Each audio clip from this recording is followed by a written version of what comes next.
চৈতালি রান্নাঘর অ্যান্ড ব্লগে সবাইকে স্বাগত। আজকে চলে এসেছি একটি রেসিপি নিয়ে, চিংড়ি মাছ ভাপা। তার জন্য এখানে আমি চিংড়ি মাছ নিয়েছি। চিংড়ি মাছগুলো খোসা ছাড়িয়ে এবং পিঠের ময়লাটা বার করে নেব।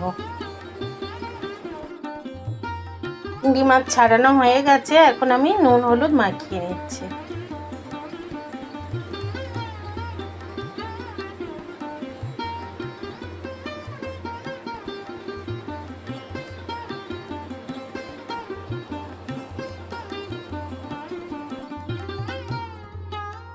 চিংড়ি মাছ ভাপা করতে এখানে আমি নিয়ে নিয়েছি ধনেপাতা কুচি আর লঙ্কা চিড়ে দেব, আর টমেটো নিয়ে নিয়েছি একটা, লম্বা লম্বা করে কেটে নিয়েছি। আর এখানে পোস্ত আর সাদা সর্ষে আর কয়েকটা লঙ্কা রেখেছি, পেস্ট করে নেব।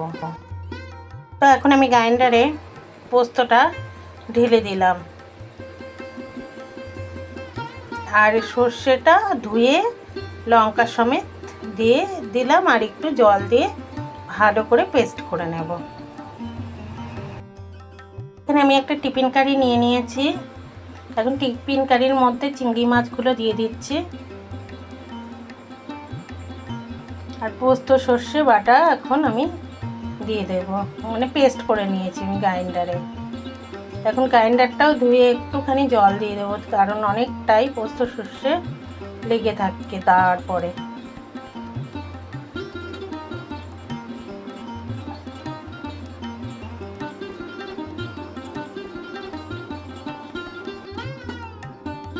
তো আর একটুখানি আমি জল দিয়ে দিচ্ছি সামান্য। এখন আমি ভালো করে মিশিয়ে নিচ্ছি।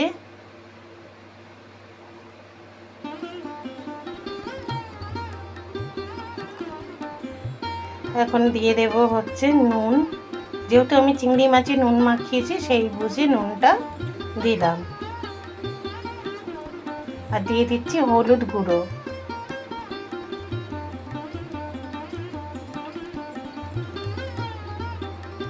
তো হলুদটা দিয়ে ভালো করে একটু মিশিয়ে নিচ্ছি। এখন দিয়ে দিচ্ছি টমেটোগুলো, তো লম্বা লম্বা করে আমি কেটে নিয়েছি, আর দিয়ে দেবো ধনেপাতা কুচি, আর লঙ্কাগুলো এখন আমি একটু চিড়ে তারপরে দিচ্ছি। তো এখানে আমি লঙ্কাগুলো চিড়ে দিলাম,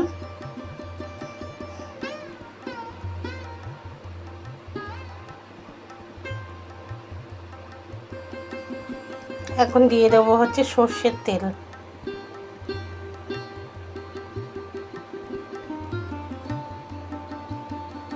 আর একটু ভালো করে নাড়াচাড়া করে দেব।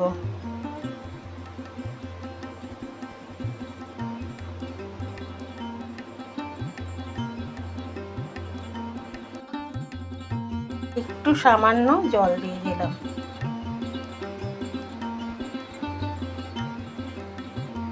দিয়ে আবারও আমি ভালো করে মিশিয়ে নিচ্ছি। এখন আমি টিফিন কারির ঢাকাটা লাগিয়ে দিচ্ছি।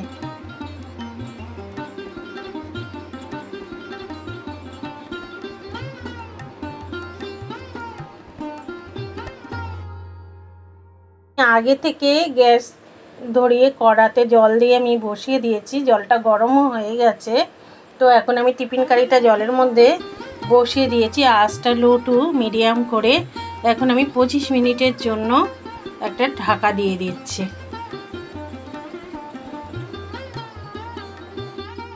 25 মিনিট বাদে চলে এলাম বন্ধুরা। তো এখন আমি গ্যাসের আঁচটা বন্ধ করে দেব, আর ঠান্ডা হলে তারপরে নামিয়ে দেখাবো।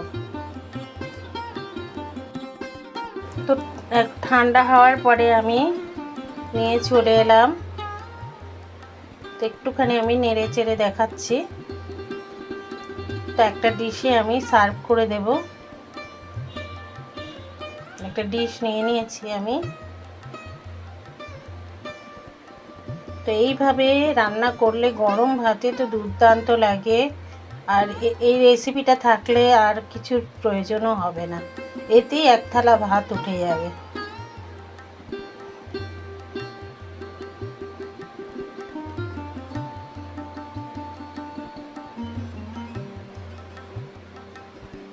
একটু রসা রসা থাকলে ভাত দিয়ে মেখে খেতেও কিন্তু দারুণ লাগবে।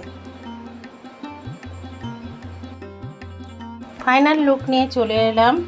আশা করি চিংড়ি মাছ ভাপা রেসিপিটা আপনাদের ভালো লাগলো। ভালো লাগলে লাইক, কমেন্ট, শেয়ার করে দেবেন আর বেল আইকনটা প্রেস করে দেবেন। আমি যখনই রান্না দেব নোটিফিকেশন পেয়ে যাবেন। ধন্যবাদ। আপনারা ভালো থাকুন, সুস্থ থাকুন। আরেকদিন চলে আসবো আরেকটি রেসিপি বা ব্লগ নিয়ে। আজকের মতো বিদায়, নমস্কার।